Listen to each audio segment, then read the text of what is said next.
अस्सलामुअलैकुम, welcome back to my YouTube channel. कैसे हो आप सब? उम्मीद करती हूँ सब खैरियत से होंगे। आज हम बनाएंगे देगी स्टाइल में आलू गोश्त की रेसिपी, जो बहुत ही टेस्टी और बहुत ही लजीज बन के तैयार होता है। ये वो रेसिपी है जिसको आप गर्मियाँ हो सर्दियाँ हो हर मौसम में ही अच्छा लगता है और बहुत ही कम इंग्रेडिएंट के साथ हम इसको बना के तैयार करेंगे। वही बेसिक से मसाले जो आपको अपने किचन के कैबिनेट से ही आपको मिल जाने हैं। कोई बार आप जाके नहीं मसाले नहीं मंगवाओगे इस रेसिपी के लिए। हर घर में आम रूटीन में भी बनने वाली ये बहुत ही मज़ेदार सी रेसिपी कैसे बनेगी, वीडियो को एंड तक वॉच करना। यहाँ पर मैंने 1 kg बोन्स के साथ बीफ का गोश्त लिया है, जिसको अच्छे से वॉश कर लिया था। अब कुकर में मैंने पानी ऐड कर दिया हस्बे ज़रूरत, और जितनी आपको यखनी चाहिए, जितना आप समझते हो आपके गोश्त गल जाएगा, उतना आपने पानी ऐड करना है। यहाँ पे 2 से 3 सिनेमम स्टिक और 2 तेज़ पत्ता डाल दिया है, 2 मोटी काली इलायची, धनिया साबुत वाला 1 टीस्पून, 1 टीस्पून सफ़ेद ज़ीरा साबुत वाला, 1 टीस्पून सौंफ डाला है, 1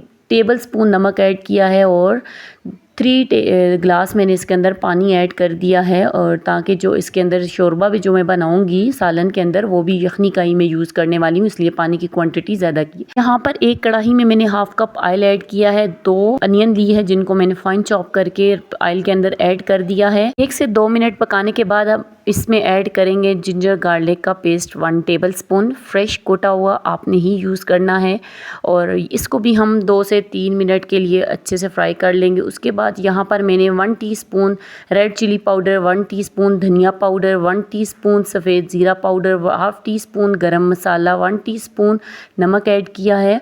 और यहाँ पर मैं इसके अंदर पेपरिका पाउडर ऐड करूँगी हाफ टीस्पून, और हाफ टीस्पून इसके अंदर मैंने हल्दी पाउडर ऐड किया है। इन सारे स्पाइसेस को अच्छे से मिक्सअप कर लेना है, अच्छे से 1 से 2 मिनट के लिए ऑयल के अंदर पका लेना है, ताकि इनका जो कच्चापन होता है वो ख़त्म हो जाए।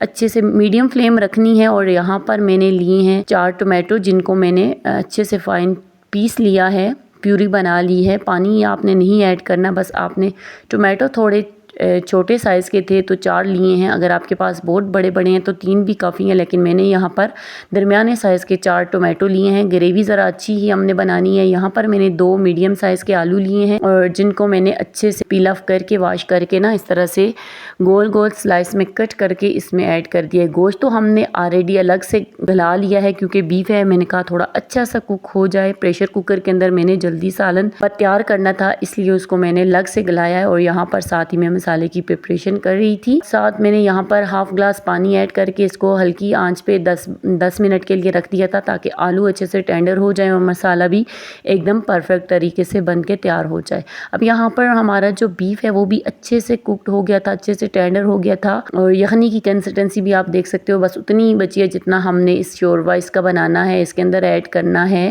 आलू गोश्त हो तो उसके अंदर, तो फिर आपको पता है शोरबा मस्ट होता है, वो खाने में ज़्यादा अच्छा लगता है। जैसे कि तंदूर की रोटी के साथ भी खाओ तो तभी अच्छा लगता है। थोड़ा हल्का फुल्का उसकी ग्रेवी होनी चाहिए, इतना ज़्यादा भी पतला नहीं करना, बस जस्ट ग्रेवी छोड़नी है।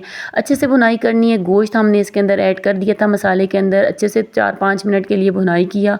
उसके बाद मैंने इसके अंदर हाफ कप जमी हुई घर की दही ऐड कर दी है, जो कि बहुत ही गाढ़ी थी, पतली नहीं थी। इसको अच्छे से दही के साथ भी पका लेना है तब तक जब तक दही का पानी ड्राई ना हो जाए। जब पानी अच्छे से ड्राई हो जाए, अच्छे से भुन जाए, उस पॉइंट पे आपने यहाँ पर आप जितनी क्वांटिटी में आप पानी ऐड करना चाहते हो वो आप पे डिपेंड करता है। सॉरी, एक्स्ट्रा पानी नहीं ऐड करना, आपने यखनी ऐड करनी है। मैंने भी यहाँ पर यखनी ही ऐड की है, जिसमें मैंने गोश्त को गलाया था। अब यहाँ पर इसके अंदर मैंने 2 अदद हरी मिर्चें ऐड की हैं, और दोबारा से ढक्कन दे के इसको मैं 4 से 5 मिनट के लिए दम पे रखूँगी। ज़्यादा इसको हमने नहीं पकाना, क्योंकि ऑलरेडी यखनी हमारी पकी हुई है, इसलिए हम इसको 5 मिनट के लिए हमने लो फ्लेम पे अच्छे से पका लिया है, ताकि पानी में यानी यखनी में अच्छा सा बॉयल आ जाए। उसके बाद इसके अंदर मैंने हरा धनिया ऐड कर दिया और फ्लेम मैंने ऑफ कर दी है। आप इसकी कंसिस्टेंसी चेक कर सकते हो, बस इतना ही मैंने इसको पतला छोड़ना है। आप चाहे तो ज़्यादा ड्राई भी कर सकते हो, ज़्यादा चाहे तो इस क्वांटिटी में पानी और डाल सकते हो। अब इसको मैंने 4-5 मिनट के लिए ढक्कन दे के रखा है, ताकि इसकी तरी जो है ठंडा होने के बाद ही अच्छे से ऊपर आती है। इसलिए मैंने वेट किया 5 से 6 मिनट का, ताकि मैं आपको इसकी फाइनल लुक दिखा सकूँ। हमारा देगी स्टाइल में आलू गोश्त बन के रेडी। अब इसको मैं डिश आउट करने लगी हूँ। बहुत ही टेस्टी बन के तैयार हुई है। आपने इस रेसिपी को ज़रूर ट्राई करना है। एंजॉय करें नान तंदूर की रोटी के साथ। नेक्स्ट वीडियो तक अल्लाह हाफ़िज़।